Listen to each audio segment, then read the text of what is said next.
Tuhan sungguh mohon belas kasihan-Mu saat kami membaca, merenungkan firman-Mu, saat hamba-Mu juga mengungkapkan hal-hal yang sudah coba dipikirkan. Mohon Tuhan sungguh Engkau sendiri yang berbicara kepada setiap kami. Sehingga baik yang berkata-kata maupun yang mendengarkan Tuhan, kami sungguh boleh mendapatkan apa yang sebenarnya Tuhan mau sampaikan pada kami. Dalam nama Tuhan Yesus kami berdoa. Amin. Saudara sekalian dipersilahkan duduk. Saudara sekalian, supaya kita semakin mengerti sejarah gereja kita, 9 Juli 1986, 39 tahun yang lalu, adalah saat pertama kebaktian doa di sekolah Kristen IPK. Jadi sejarah gereja kita dimulai dari kebaktian doa dulu. Itu tercatat di dalam sejarah GKY Sunter dan sejarah GKY. 13 Juli baru pertama kali kebaktian umum. Maka kita biasanya katakan ulang tahun gereja kita adalah tanggal 13 Juli. Karena itu pertama kebaktian umum. Cuma sebenarnya kapan pertama benih itu ditanam? 9 Juli. Pada waktu kebaktian doa pertama. Entah saya mencoba mencari fotonya tapi tidak ketemu saudara, karena memang sempat ada saudara hard disk kita yang lama itu tidak berfungsi. Jadi ada foto-foto lama yang sudah disimpan di hard disk itu tidak ketemu. Saya mencoba membayangkan seperti apa ya 39 tahun yang lalu. Tapi saudara, kalau kemudian sampai saat ini, ya, GKY Sunter, di mana saya dan saudara sekarang yang mengambil tongkat estafet, maka semata-mata itu kasih karunia Tuhan. 39 tahun di dalam berkat penyertaan Tuhan. Dan tema yang diangkat malam ini untuk kita pikirkan bersama itu adalah hidup menjadi serupa dengan Kristus oleh Pendeta Daniel Jonathan selaku pembina dan pengurus Subbidang Kebaktian Doa, terambil dari surat 1 Yohanes 1. Pasal 2. 1 Yohanes pasal 2. Kita diminta membaca ayat 1 sampai 6, tapi mohon izin Pendeta Daniel Jonathan, kita hanya akan baca ayat 3 sampai ayat yang ke-6. Surat 1 Yohanes pasal yang kedua, saya akan bacakan bagi saudara sekalian ayat 3 sampai dengan ayatnya yang ke-6. Demikian. Inilah tandanya kita mengenal Allah, yaitu jikalau kita menuruti perintah-perintahnya. Siapa yang berkata, aku mengenal dia, tetapi ia tidak menuruti perintahnya, ia adalah seorang pendusta dan di dalamnya tidak ada kebenaran. Namun siapa yang menuruti firman-Nya, di dalam orang itu sungguh sudah sempurna kasih Allah. Dengan itulah kita ketahui bahwa kita ada di dalam Dia. Siapa yang mengatakan bahwa ia tinggal di dalam Dia, ia wajib hidup sama seperti Kristus telah hidup. Saudara, ketika pertama kali diadakan kebaktian doa, 9 Juli. Pertama kali kebaktian umum yang disebut ulang tahun GKY Sunter. Ya dulu namanya masih GKJMB, Pos Sunter. Maka apa yang sebetulnya diharapkan dari mereka-mereka yang memulai pelayanan ini? Tentu saudara, harapannya adalah kalau saya memakai istilah di dalam surat dan Injil Yohanes, yaitu supaya lahirlah, terbentuklah, terkumpullah orang-orang yang mengenal Allah. Kita bisa baca di dalam ayat tadi yang 3, 4, 5, 6, 4 ayat yang kita baca, ada di sana tertulis tentang mengenal Allah. Di dalam karya Rasul Yohanes, maka di Injil surat-suratnya istilah mengenal Allah itu memang sangat kental. Saudara, seperti misalnya bahkan ini Kristus di dalam doanya kepada Bapa, Kristus berkata demikian.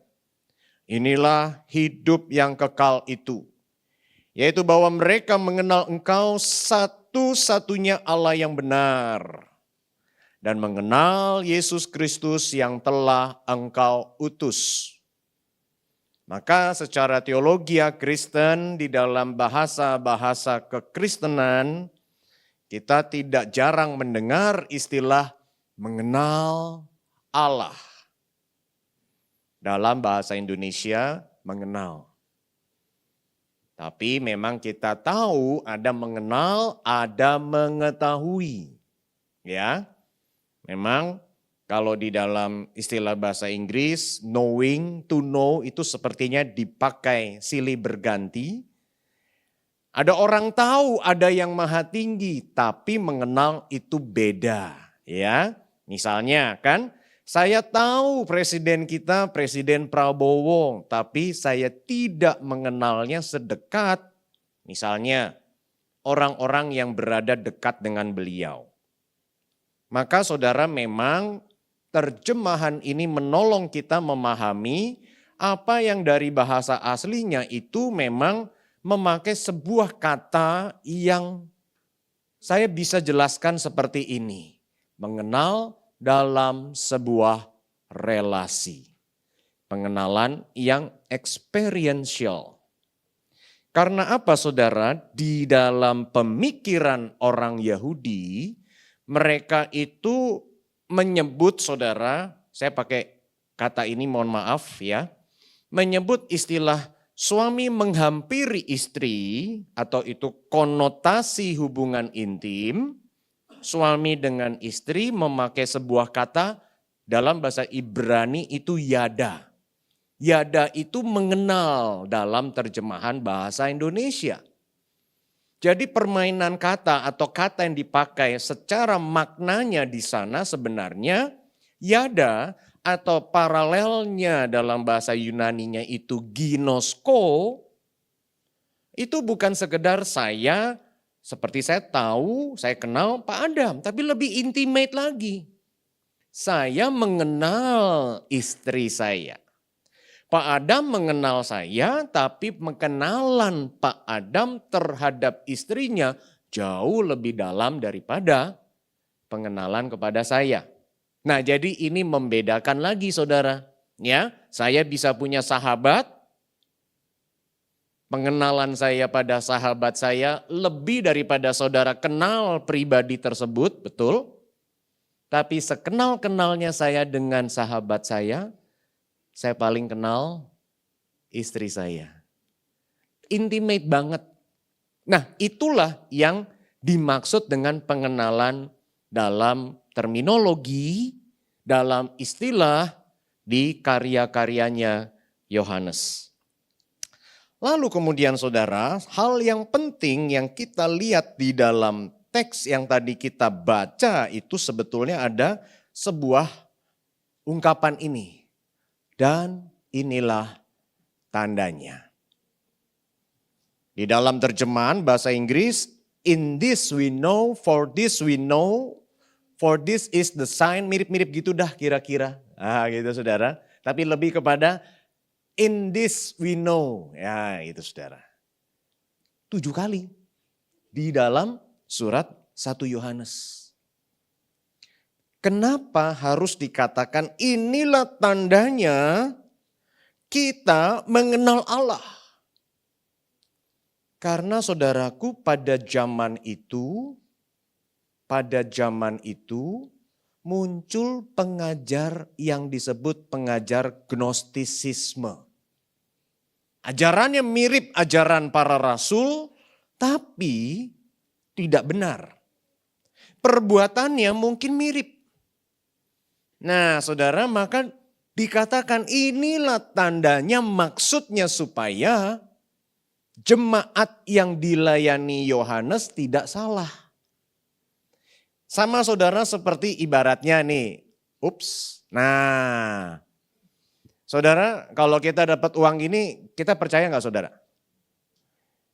Ini emang udah pasti ketahuan ini palsu ya. Kenapa? Lihat aja. Cepeceng tapi di gambar sebelahnya apa tuh warnanya? Kita tahu. Kalau yang cepeceng mah merah, ya kan? Kita sukanya uang yang merah.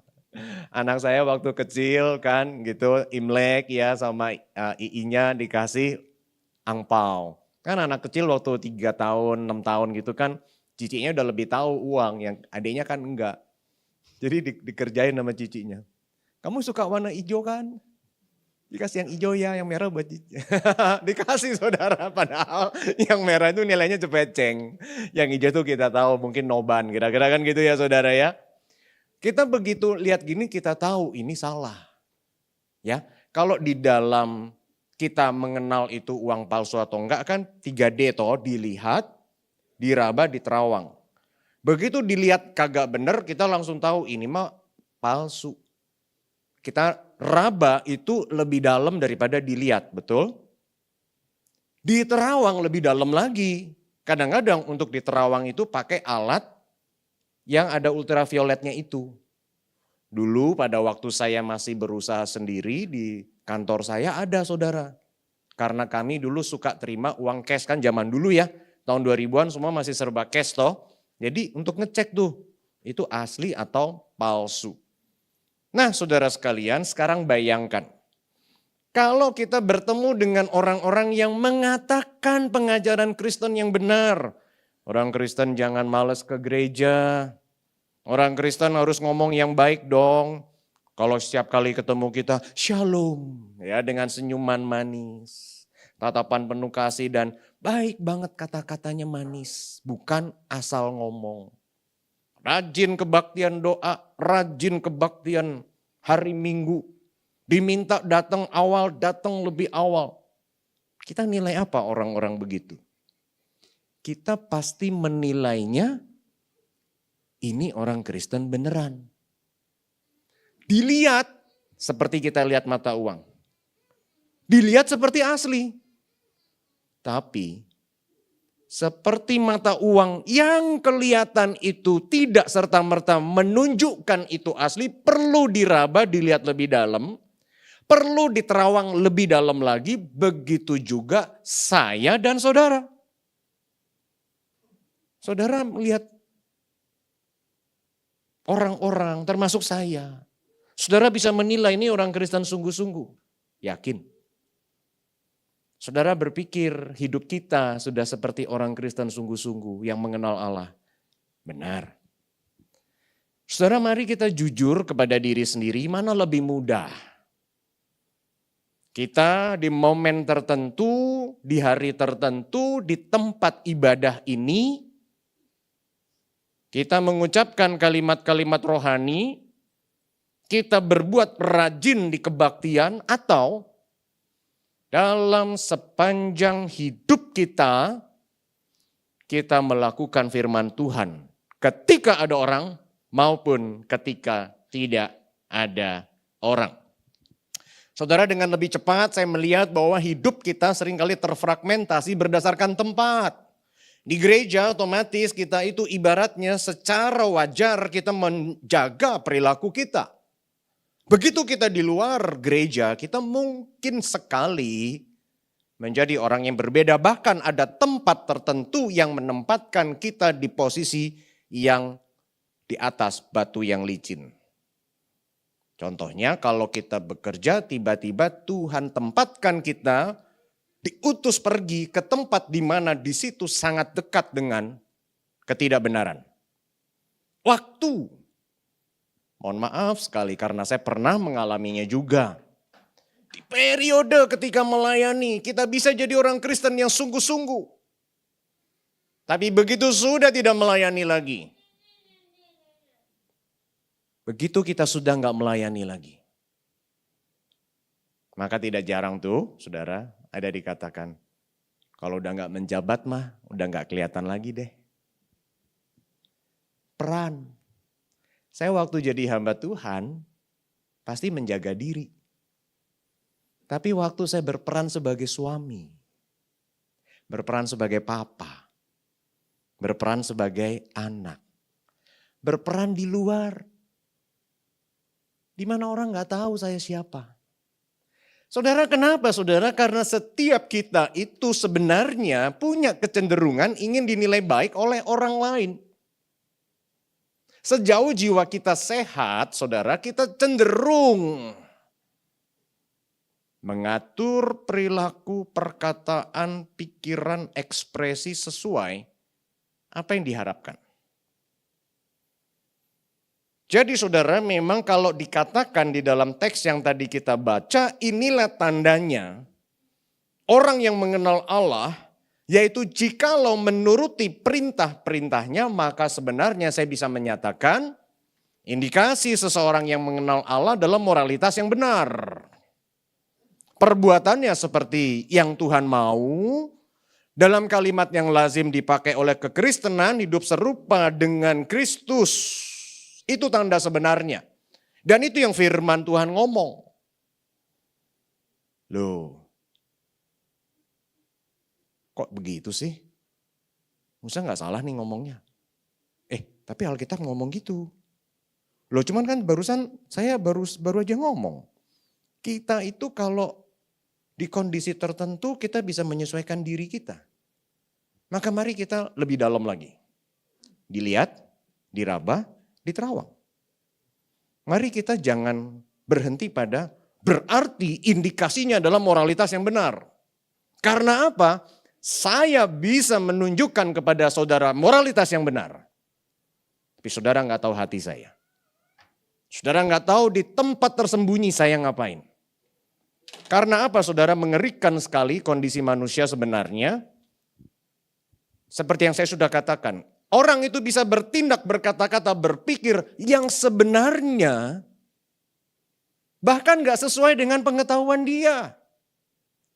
Saudara, manusia itu begitu uniknya. Saya bisa klaim, saya percaya, tapi perbuatan nyata saya di belakang saudara, saya gak kayak orang Kristen. Saya bisa nulis yang bagus. Kenyataannya apa? Lihat contoh hidup kita. Orang bisa dengan tegas bilang no pada korupsi. Kenyataannya, perbuatannya. Pertama kali saya makin ngehal ini seperti saya sudah pernah katakan. Pada waktu saya menemani pendeta Wong, Darius Wong, yang nulis buku Finishing Well. Siapa Wong? Saya lupa, mohon maaf sekali. Saya nemenin dia 1 hari, ngobrol. Di situ dia cerita.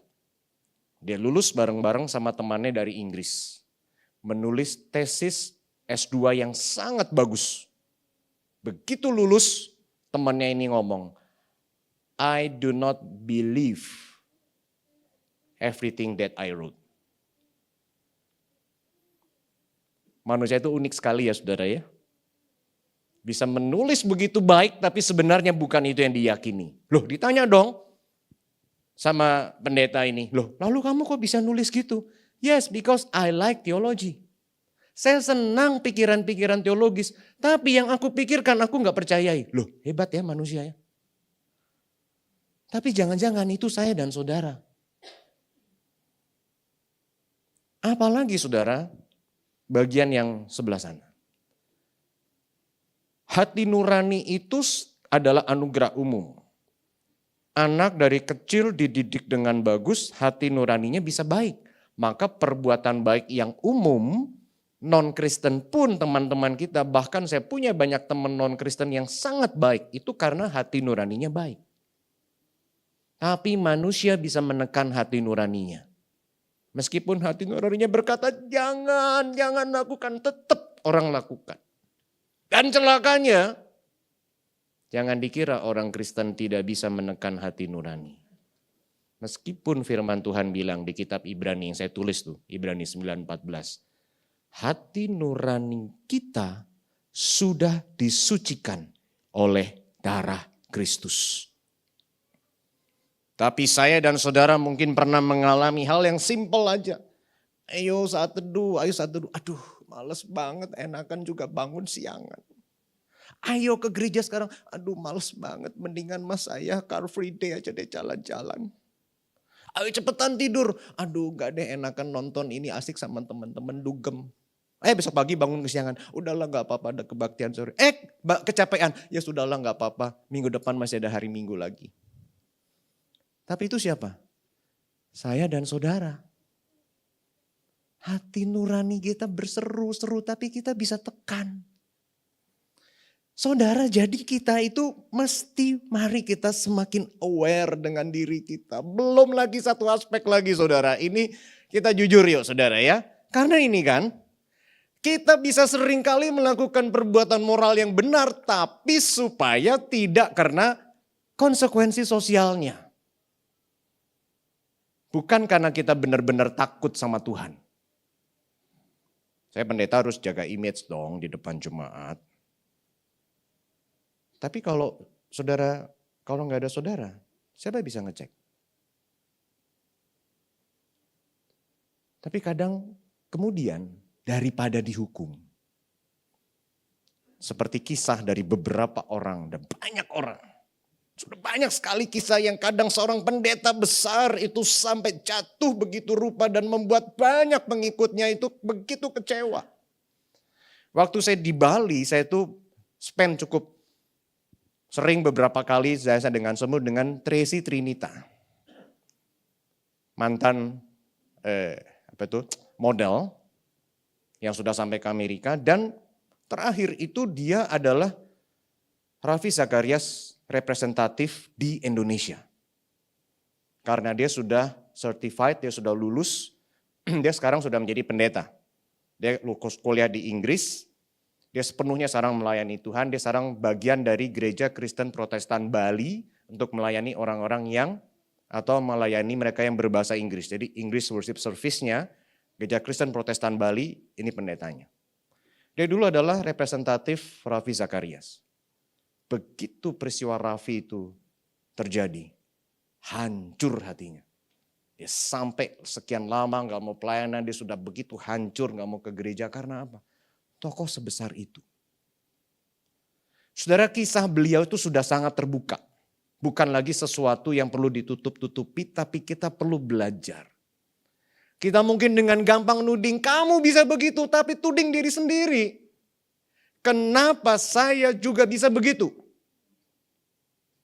Karena sebenarnya saudara, menurut saya, ujian yang sebenarnya bagi kita bukan perbuatan moral yang baik dan benar, tapi apakah perbuatan baik dan benar semakin serupa Kristus itu adalah berdasarkan kasih kepada Allah.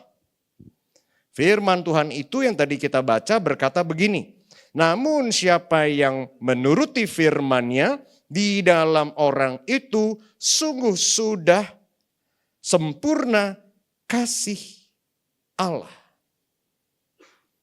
Orang yang taat sungguh sudah sempurna kasih Allah. Maka F.F. Bruce komentarnya terhadap 1 Yohanes 2 ayat 5 ini berkata, ketaatan merupakan puncak cinta kita kepada Tuhan. Di dalam gadget saya ini, saya punya e-booknya, maka saya hanya bisa tuliskan babnya. Saya tidak bisa tuliskan kepada saudara di halaman berapa. Tapi itu memang tulisan dia katakan, obedience is the full flowering. Puncak cinta kita pada Tuhan. Jadi dari hal ini, Yohanes itu mau ngomong, ketaatan berarti cinta kita sudah penuh, tapi di sisi lain Rasul Yohanes juga menulis kata-kata Tuhan Yesus. Jikalau kamu mengasihi aku, kamu akan menuruti perintah-perintahku. Sebuah ketaatan yang berangkat dari kasih. Sebuah ketaatan yang saya coba gambarkan begini. Seorang anak diberi kesempatan orang tuanya studi ke luar negeri. Tidak ada yang bisa kontrol. Tidak ada yang bisa pantau. Tapi karena anak itu mengasihi orang tuanya, sekalipun orang tuanya tidak bisa kontrol, dia akan tetap bertanggung jawab terhadap hidupnya. Salah satu kenalan saya sampai memasang foto mamanya di kamar kosnya. Di tempat dia tinggal. Kenapa? Biar gue selalu ingat, kagak malu-maluin emak, nggak malu-maluin nyokap, nggak malu-maluin mama. Mamanya nggak bisa kontrol. Saudara, saya bisa lakukan apa saja karena semua itu percaya banget sama saya. Tapi karena saya mengasihi dia, saya nggak mau melukai perasaannya. Kalau kita punya kasih seperti itu, kasih sama Tuhan itu di dalamnya termasuk kita menghormati dia. Kita nggak mau melukakan hatinya. Begitu intimnya, maka berangkat dari awal tadi yang saya katakan, yang kita bicarakan bukan tentang punya pengetahuan tentang Allah, tapi mengenal yang intimate dengan Allah. Maka kalau malam ini kita mencoba merenungkan tentang hidup yang semakin serupa dengan Kristus, maka hidup yang semakin serupa Kristus yang semestinya yang saya harapkan terjadi pada diri saya dan saudara adalah sejalan dengan bertumbuhnya kasih kepada Dia.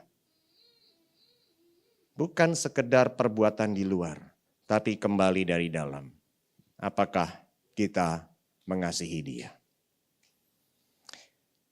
Jadi saudara, di hari di mana 39 tahun yang lalu dimulainya kebaktian doa di GKJMB Pos Sunter. Kita menuju pertama kali kebaktian umum 13 Juli di GKJMB Pos Sunter. Maka mari yang pertama kita ingat, implikasinya adalah bukan kita lebih keras berusaha, tapi lebih banyak kita menangkap anugerah Tuhan. Saudara, Senin, Selasa, Rabu kemarin kami para hamba Tuhan, kami rapat kerja dan kami kebersamaan. Di dalam rapat kerja, di dalam sharing, di dalam waktu kami memupuk kerohanian kami. Maka saudara sekalian ada salah satu dari kami yang berkata begini. Waktu kita nggak tahu sampai kapan. Waktu itu bisa sangat singkat. Dan salah satu dari kami itu berkata, tapi dengan urgensinya waktu, di mana kita tidak tahu sampai kapan, yang kita perlu lakukan bukan semakin keras bekerja, tetapi semakin keras mendengarkan Tuhan. Semakin keras mendekat pada Tuhan. Semakin mau membuka telinga rohani kita. Apa yang Tuhan mau. Karena memang semua karena anugerah. Dan kalau di antara kami bisa mengucapkan kalimat itu pun adalah anugerah. Yang entah bagaimana Tuhan berikan kepada pribadi tersebut yang sharing di antara kami. Yang kedua, saudara, yuk kita punya hati yang lembut untuk serius bertumbuh dalam keutuhan. Yuk kita punya hati yang lembut untuk mau terus merefleksikan. Kalau orang berpikir, aku sudah baik kok, aku gak perlu lagi. Yang dikotbahkan itu untuk dia bukan untuk aku. Ya mohon maaf sih, akan sulit. Hati yang lembut untuk berefleksi. Hati yang lembut untuk mau berjalan dengan rekan seperjalanan. Saudaraku, semua adalah anugerah. LGK Sunter 39 tahun masih terus berdiri. Sebuah gereja yang tidak kelihatan dari depan jalan. Sebuah gereja dengan sebuah visi. Di sini menjadi gereja dengan pengaruh yang besar. Saya mengajak kita semangat maju ke depan. Kenapa?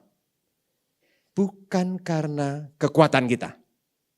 Tapi kita punya Tuhan yang hebat. Yang selalu mau siap memberikan anugerahnya. Maka yang kita perlu lakukan apa? Yuk, lebih sungguh, lebih keras, cari Tuhan. Biar Tuhan yang nyatakan dirinya. Biar Tuhan yang terus pimpin gereja ini. Terima kasih banget, jemaat sudah mendoakan kami di Raker 3 hari, 2 malam kemarin. Apa hasilnya? Nanti dong, ya jangan di-sharingin sekarang. Tapi kalau mau tahu hasil yang lucu-lucu, ada stiker yang lucu-lucu saudara. Ya, karena kami ada momen main, ada momen yang konyol-konyolan, stiker-stikernya ada. Kalau mau lihat bisa dibagiin stikernya. Contoh Anton biasanya jago bikin stiker. Hal-hal yang lucu-lucu ada di antara kami. hal-hal yang serius juga ada. Tapi thank you banget jemaat sudah mendoakan kami. Yuk kita makin sungguh-sungguh cari Tuhan. Karena kita rindu bukan gereja ini terus Tuhan pakai. Karena masih banyak orang di sana yang belum mengenal Tuhan. Masih banyak orang di luar sana yang berpikir dia Kristen, tapi sebenarnya belum kenal Tuhan. Mari kita berdoa. Tuhan terima kasih, semua adalah anugerah-Mu, semua adalah kebaikan-Mu. Tolong tuntun pimpin kami di dalam perjalanan kami bersama, lebih mengasihi-Mu, lebih dekat kepadamu, lebih memuliakan-Mu secara nyata dalam hidup kami.